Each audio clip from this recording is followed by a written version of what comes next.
Welcome to a short reflection by Sebastian Mahfoud on Canto XXVII of Dante's Purgatorio.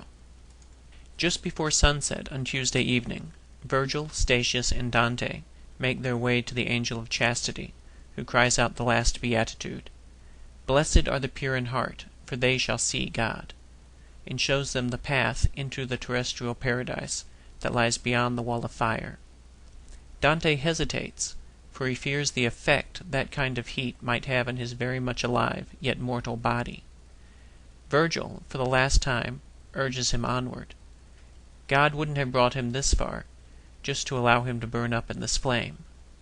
That's reason speaking, after all, and Virgil urges him through with the same sweet voice he used to convince him to enter through the gates of hell. Beatrice is waiting for you on the other side. Thus urged by reason, in a voice of divine love, Dante follows Virgil through the flame, Statius following behind, likely to keep Dante from bolting. Once in the flame, Dante writes, he gladly would have cast his body into boiling glass to cool it against the measureless fury of the blast. The poets emerge on the other side of the flame, the guardian angel of Eden having guided them through with his song. It's at the hands of this angel, Ciardi notes, or within the flame, that Dante has lost the final P on his forehead. And he adds, further, that every soul that comes up the mountain, even if they had to endure no other torment, must likely have some impurities, some lust, within them to be burned out.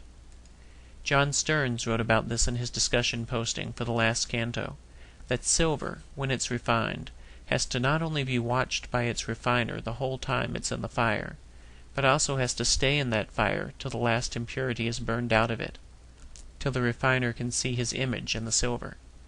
That, he notes, is what God's relationship with us is like.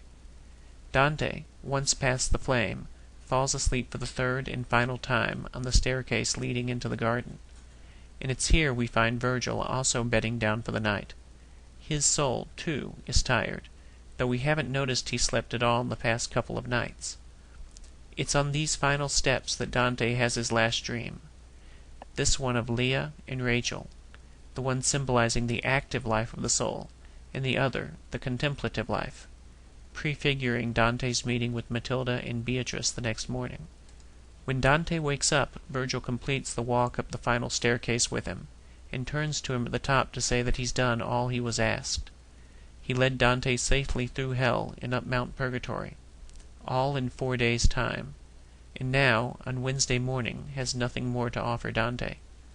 We've gone as far as human reason can go in its own light, even cooperating with grace, and now Virgil can offer only his love, his admiration, and his silence, as Dante now takes the lead as a soul who lacks only a couple of final ritual expressions before he enters a changeless, perfect state of bliss. While Virgil will remain with Dante another 3 cantos before disappearing in the presence of Beatrice, of divine revelation, he will speak no further, and be in awe of everything he sees henceforth.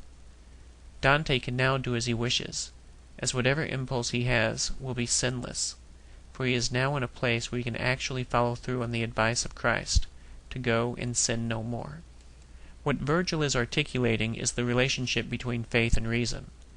Aristotle proved that man could figure out the immortality of the soul through his own fallible reason, but Christ demonstrated that there were mysteries man couldn't figure out, mysteries that had to be revealed to him, and that he would have to take as a matter of faith, like the resurrection, for one.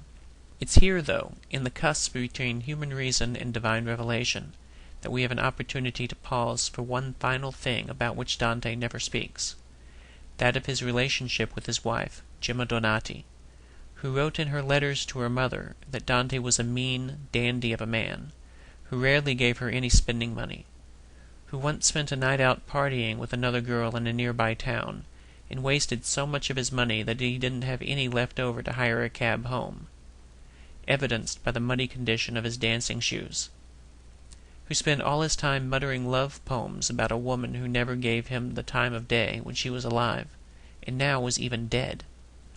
Remember, Dante married Gemma in 1285, and published the Vita Nuova in 1293. Beatrice died in 1290. who spent the time he wasn't carrying on about Beatrice getting inordinately angry at anyone who dared cross him, unsatisfied with just consigning them to the fires of hell, but having to make up weird punishments for them once they got there.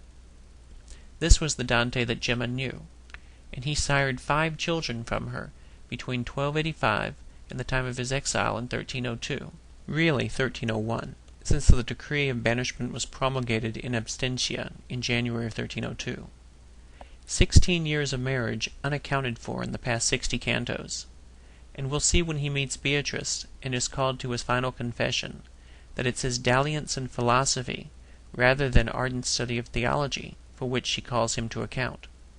No mention of wife neglect, but then it was an arranged marriage from the time Dante was 12, likely annullable anyway, a natural rather than supernatural bond, the kind Dante is trying to forge post-mortem with Beatrice, even though she was married herself to a banker named Simone de' Bardi in the few years before she died.